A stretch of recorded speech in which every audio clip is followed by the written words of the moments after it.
Hello, and welcome back to another episode of Franchise Euphoria. Josh Brown here. Today's episode is brought to you by Franchise 5. Why Franchise 5? I'm glad you asked. Growing your franchise in a slow, deliberate, and thoughtful manner is a smart way to grow. Franchise 5 helps you do this by expanding 5 locations at a time with a Zen-like focus on the geographic locations that make sense for your growth. To learn more about this, go to franchiseeuphoria.com/franchise5. That's the number 5. So franchiseeuphoria.com/franchise5. Now to today's episode. Today's going to be pretty cool. I've got Ryan McCarty on. He's an author, speaker, and co-founder of Culture of Good, Inc., building upon the success of his award-winning program at TCC-Verizon, a Verizon retailer with over 800 stores that inspires employees, ignites positive change in the world, and impacts their bottom lines. Ryan and TCC-Verizon CEO Scott Moorehead created Culture of Good to teach for-profit companies how to operate with the soul of a nonprofit. Ryan helps other organizations engage the hearts of their employees, empowering them to make changes in their communities. And his work has been featured in Inc. magazine, Forbes, People, Huffington Post, and more. And the thing that I love about this interview is that Ryan is a very authentic guy. We not only talk about his incredible background and what led him to do this kind of work, but we also talk about some of the stumbles along the way. In particular, some mistakes that he's learned from. But the real cool thing is that, and the reason I wanted to have him on was I love this idea of marrying companies that are doing good in the world with their for-profit motivations. We're seeing that a lot more now, but I think you'll learn through this interview how through this culture of good enterprise that they're doing, they're able to work with companies to not only help provide good to a lot of people in their communities, but as a direct byproduct of that, help them with the culture with their employees, help them with their customer service, help them with their impact and branding. I mean, it all has a domino effect when you are working with a business and you're giving people more of a reason to invest in their job, so they just don't see it as a job. So you'll hear some interesting stats in there too in terms of some of the success that they've had. So without further ado, I hope you enjoy this interview with Ryan McCarty. Hello, Ryan. Welcome to Franchise Euphoria. How are you doing? Doing great, Josh. Thanks for having me, man. I really appreciate the opportunity to be on your podcast. Well, sure. I was really excited when I learned about you and learned about what you're doing with Culture of Good. And obviously, it sounds like you're doing that with Scott Moorehead, the TCC Verizon CEO. Would love to, before we jump into the details of it and get too far afield, would love to kind of hear your backstory before you got into Culture of Good, because it sounds like you used to work for TCC Verizon and then somehow, obviously made this switch over to focus on sort of a nonprofit element for for-profit companies. Yeah, absolutely. So prior to even meeting Scott, I worked a little over 2 decades in nonprofit work. Everything from working in urban environments throughout the country, New York City, Indianapolis, Indiana, different spaces like that with families. Was a pastor for 17 years. My wife and I started a church together. We built a school in Zambia, Africa. Started after school programs in Indiana and Michigan. And so we had some extensive work in the nonprofit sector. When I met Scott Moorehead, I was actually pastoring at the time, and he wasn't like a church person at all. And his wife kind of dragged him to church and convinced him to come because I've got tattoos. And she said, "Hey, there's this local pastor. He has tattoos. He drinks beer. He's cool. I promise you'll enjoy it." So he comes, he realizes we're not religious in the traditional sense at all, but really loved the message that I was speaking on that morning. And that was, does your why equal your what? And I think he was I know he was so inspired by that. He met me after service and said, "Hey, let's grab lunch." And that's really how it all began, this whole idea of, your why equaling your what, and Scott really wanting to bring that conversation into his company as his company was growing exponentially. They had over 2,000 employees in 35 states. all retail locations across the country. There was a somewhat of a franchise type model, a dealer model within his business as well, which I know resonates with what you talk about. It really started with me doing nonprofit work and growing up doing that, and Scott doing for-profit work and growing up in third generation business, and the two of those worlds colliding together. You had mentioned that you started a couple after school programs in Indiana, Michigan. I've been fortunate to be involved in a wonderful after school program called College Mentors for Kids. I don't know if you're familiar with them, but they were started here in Indiana about 21 years ago, and now they're nationwide. I served as the chairman, a few years ago. That's been sort of a fantastic to see the impact of that you can have on kids that otherwise may not have a chance like all of us. I'm curious. So what were those, you obviously have a heart for all of this, before you started working with Verizon, you said you were a pastor and you started these programs. When did you develop an interest in that? It comes out of my own experience of when I was 5 years old, my mom was diagnosed paranoid schizophrenic. My dad, prior to meeting my mom and getting married and all of that, had come back from Vietnam addicted to heroin. And so he was, even at that time, addicted to drugs. So here I am, a 5-year-old kid. My mom's paranoid schizophrenic. My dad's a heroin addict. And within a year of her being diagnosed, she got off her medicine. And while I was in school, at 6 years old, she went into my backyard and committed suicide. And Oh so, man. yeah, yeah. And so, you start off life like that, and you don't get to live the rest of your life uh, normal, I would say. It really set a course for me. And within a year of all of that taking place, by the time I'm 7, my dad is remarried. He had found himself in church and was off of drugs and alcohol and everything, had a complete life transformation and change. And so, for me, it was going from, a sense of just complete darkness to, my dad's life is completely different. And it really gave me a sense of belief. I think early on that regardless of what we go through in life, there's always hope. And I saw that in my dad's life. And I always had this sense growing up that I had a responsibility with what I had gone through. And I don't know where that really came from, but I always felt this sense of responsibility to live my life for something that mattered and was meaningful. And I always found myself in those spaces, whether it was at church or helping out at a soup kitchen or working with a volunteer group. It was like a door would open, I would volunteer, do an internship, whatever it was, and then another door would open. It was like I was being led into this. Like I said, spent the majority of my life doing this type of work, and that is looking for ways to mobilize groups of people to make the world a better place. And that's what really led me into being a pastor, wanting to have a collective group of people that could impact the local community. And that's what we did. I always felt this sense of calling, and I think the word is calling. And that's really a fascinating idea when we think about for-profit work. How well are we presenting that type of work to employees?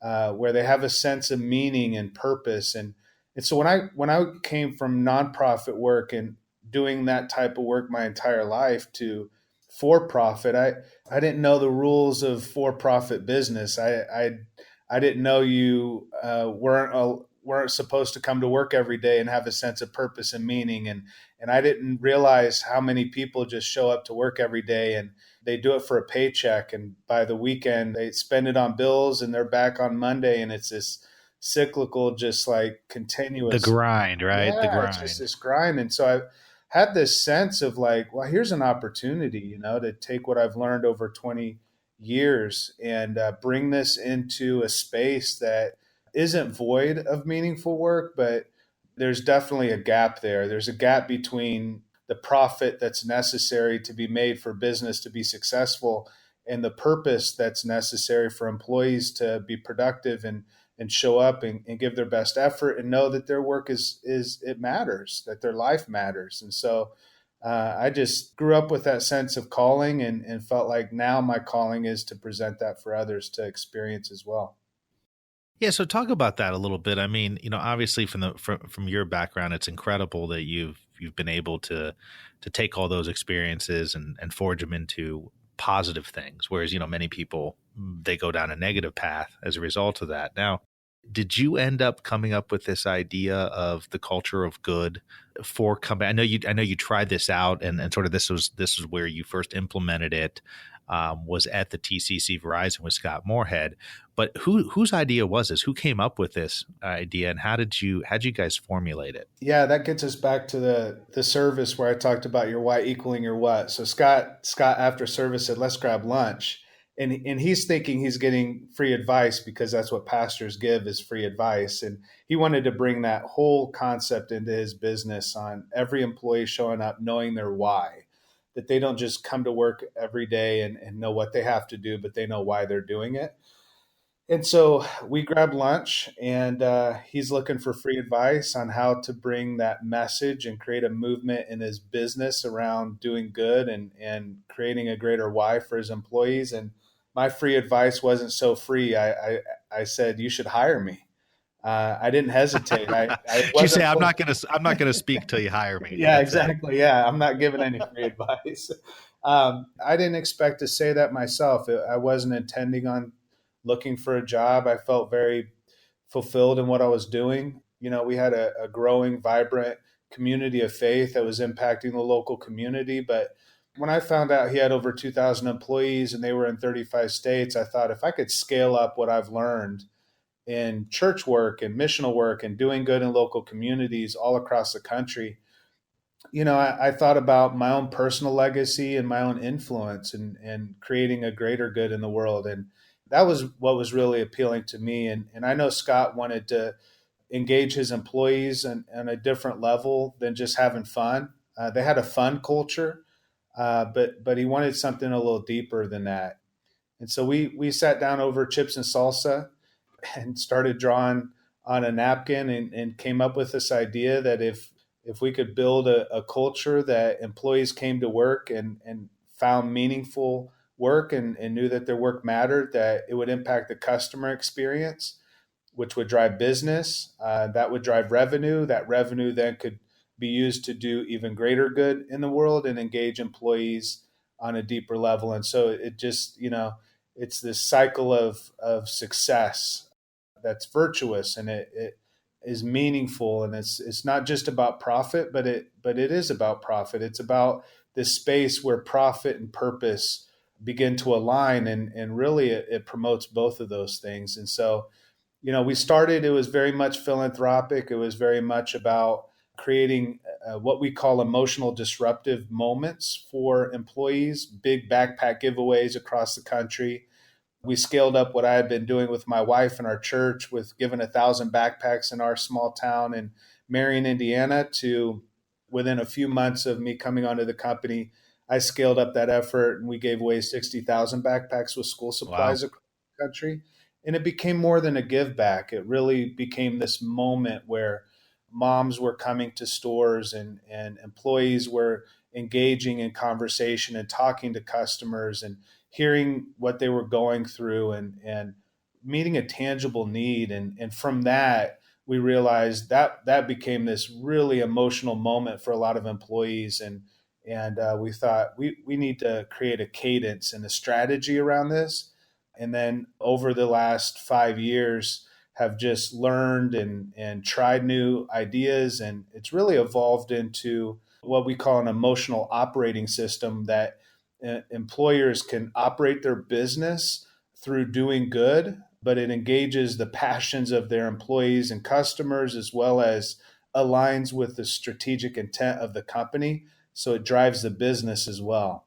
And that's what I've learned over the last 5 or 6 years doing this is it has to make business sense as well, right? Like there has to be an ROI because somebody has to pay for all this stuff that we're doing out in the world. And that's what's been a learning experience for me.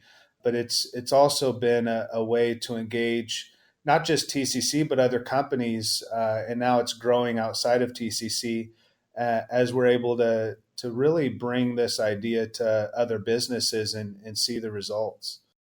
Well, I love this whole idea of the emergence of a passion or a personal mission along with, a company's bottom line or profit. And you see that we've seen that over the years where we really see, a certain level of conscientiousness from businesses that you otherwise hadn't seen. In years past, it was always, if you're fortunate and you're successful and you make a lot of money, then that's going to dictate how much you give away. Whereas what you're doing, which I think is fantastic, is you're saying, well, let's just do this together as we go, and so you're combining an element of giving along with increasing a company's culture and increasing job satisfaction for their employees, and which ultimately, it's like a domino effect that affects the bottom line of business, that affects the customer experience.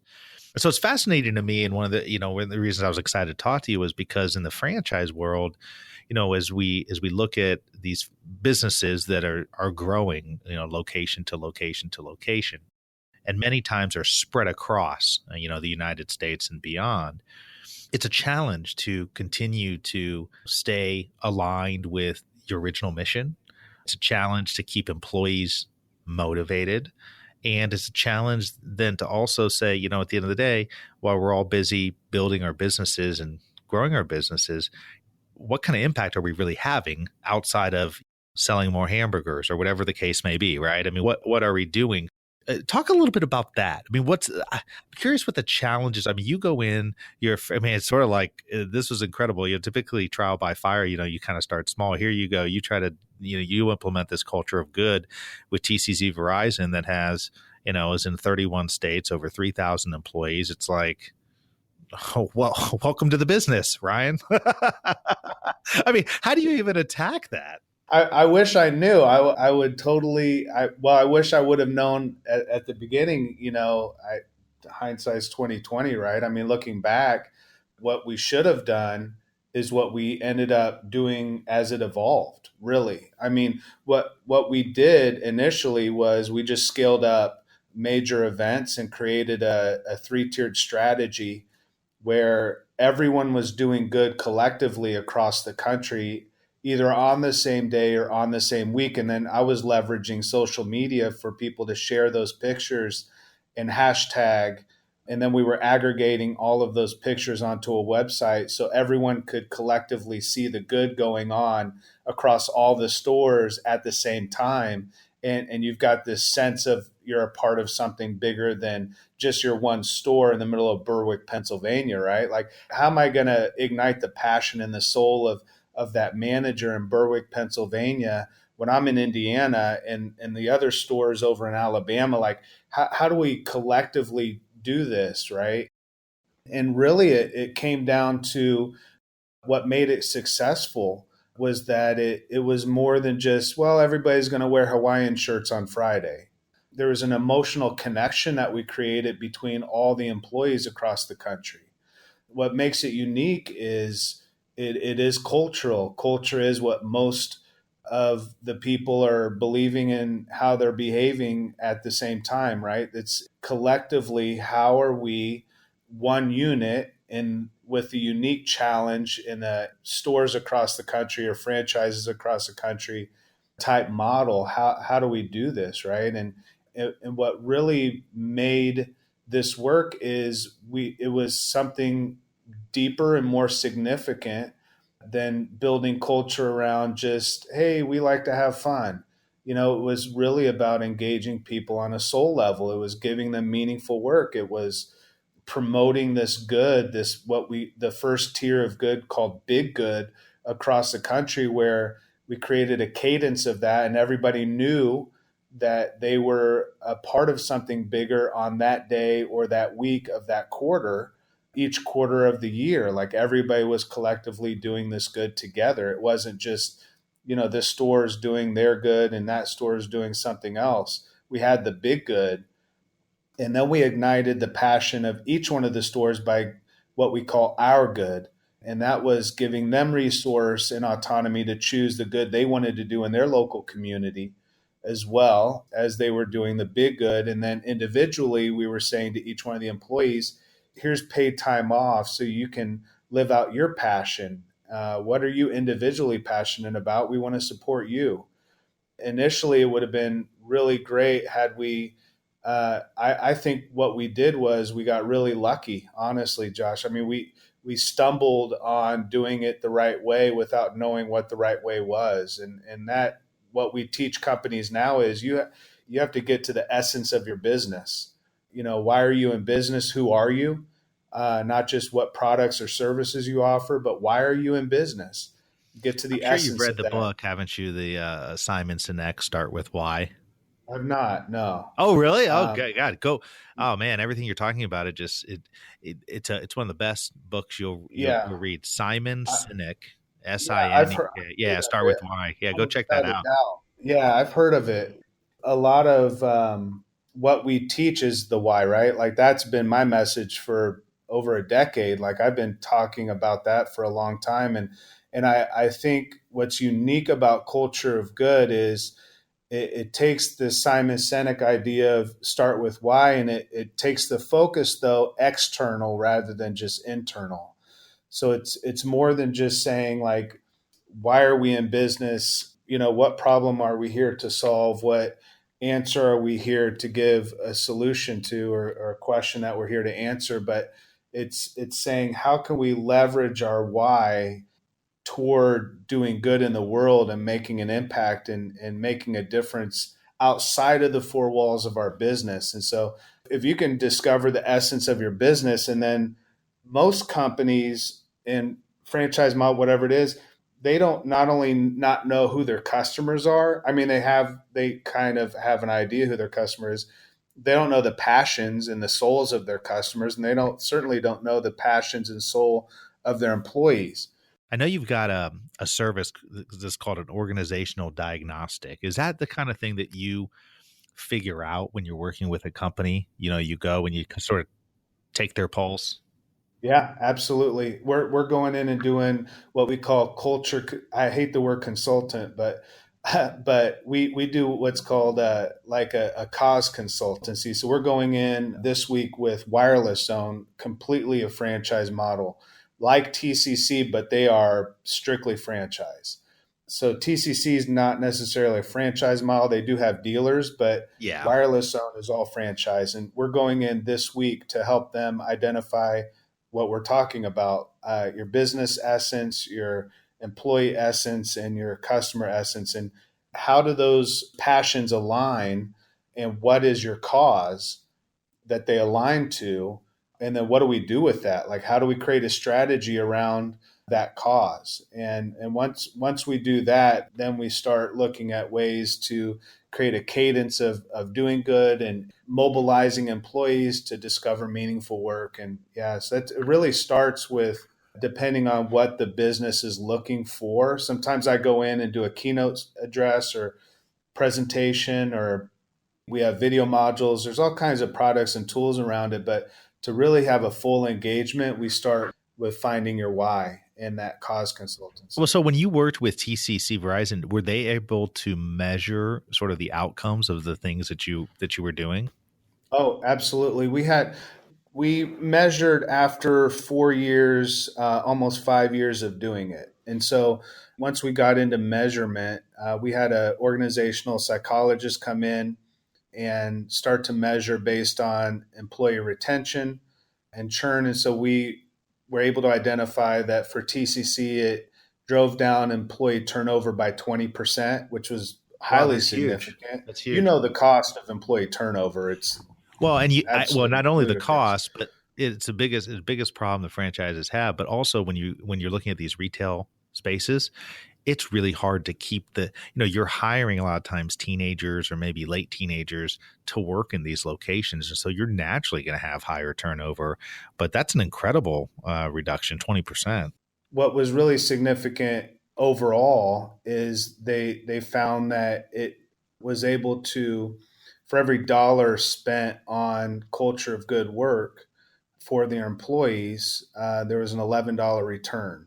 Once that was discovered, Scott was like, we've got to figure out how to replicate and really discover what worked, right? Like what was the significant drivers that made the culture of good work at TCC? Same store sales went up 40%.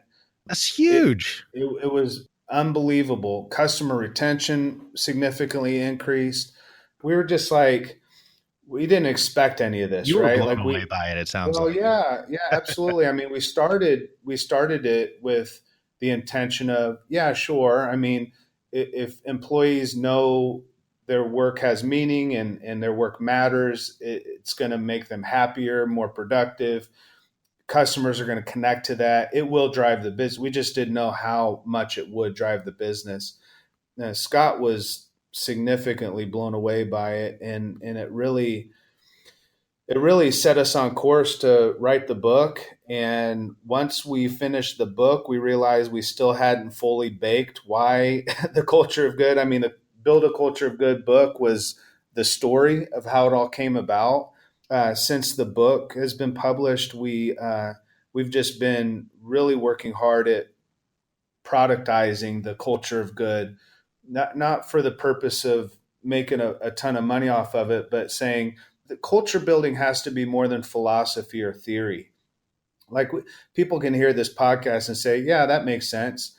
Give your people a day to go plant trees and that, but we're saying, all right, let's do more than just say, let's go out and do good in the world, but how do we do this as an operating system within the business?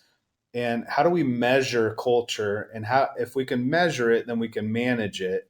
And not so that we can like put a wet towel over it and kill the passion, but we can grow the passion and we can actually create a movement in other businesses and other companies. And that's what's been really significant and exciting. Oh, that's fantastic. So are you and Scott still partners today in that business, the culture of Yeah. good? Okay, Yeah. great. Yeah. We're actually, when we go to Wireless Zone, he and I will be going there doing the cause consulting. So he's very much involved, runs several companies. But if you were to talk to him, the culture of good is the one he wishes he could spend all of his time on. It's really a awesome thing to be able to wake up in the morning and know that what you're doing matters at this kind of level. That's fantastic.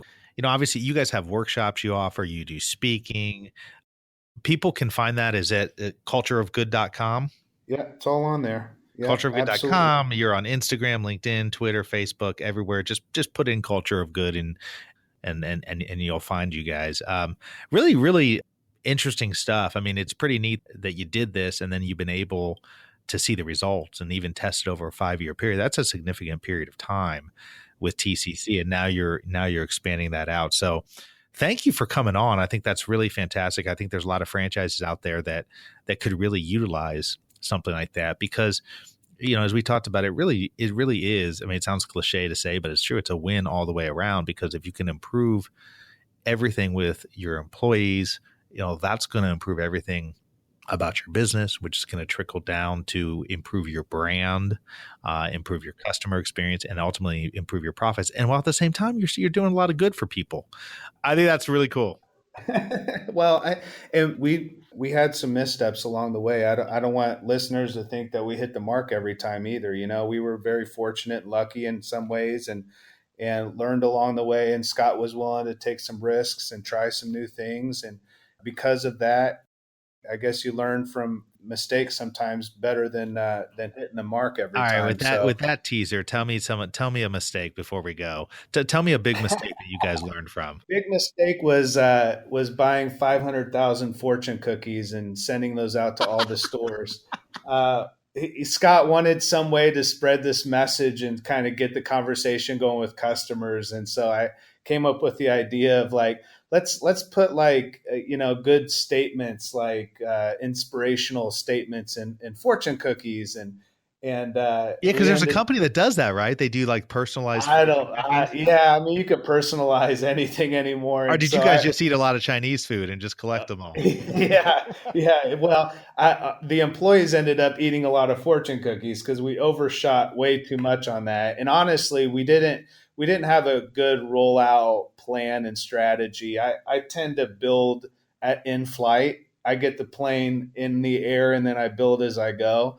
Kind of the ready, shoot, aim kind of philosophy to business, which I've learned to change a little bit of that. Not much, thank God, but Well, I but think we that's, bought. well, first of all, that's really important to know because just as a business model, I mean, this will resonate with people who, listen, I see this all the time. I mean, that's how entrepreneurs are building their businesses is, a lot of times they're not even doing the ready part. They're just shooting and then seeing whatever they can hit and then trying to fix it as they go. But what I always tell people is that's how you have to start.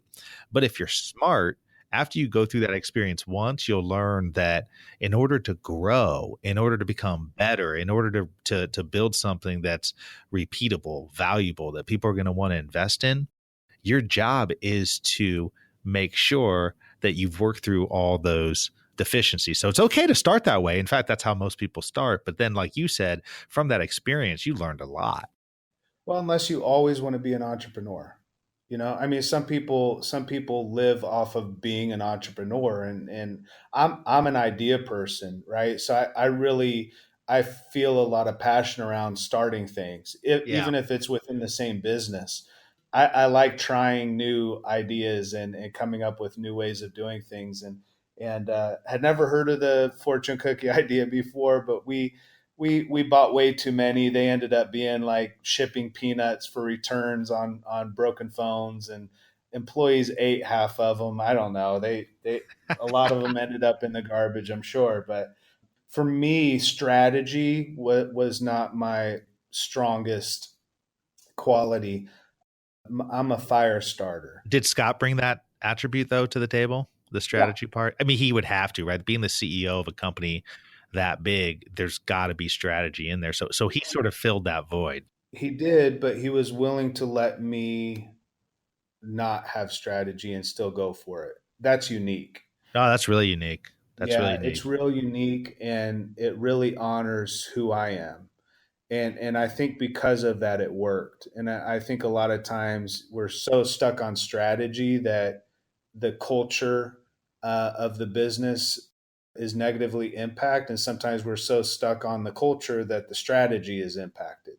And I think we have to have a culture strategy, and I think that's what bringing Scott and I together in the same space creates, like nonprofit, for profit coming together, purpose, profit coming together, culture, strategy coming together.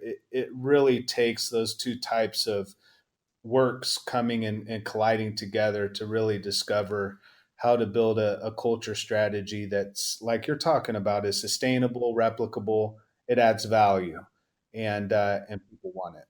Well, here's what you need to do. You need to go kick butt with this wire zone thing you're doing, and then come back on and give us an update. Let us know Oh, how I'd love that's to. let Yeah, us know how yeah, that's that's going. That'd be I cool. would absolutely love to. Yeah, it's really our first full scale franchise only model that we're embarking on. So I'd love to come back on and share how Yeah, that's let's do going that. Do that for a while. what Get it challenges going, we and then come back. Yeah, come back and report on it. I'd love to hear that, and I think a lot of people will be interested in that. have. Okay, sounds great. Sounds Ryan, great, thank you Jess. so much. You've been a treat to have on. I love what Thanks, you're doing man. with Culture of Good, and keep up the good work. Thank you. I don't know any other thing to do, so this I'm here, man. I'm gonna keep doing it. Sounds great. Thanks. Talk to you later. Thanks. Thanks for being with us today on the Franchise Euphoria podcast. If you enjoyed this episode, please be sure to go to iTunes and provide a review.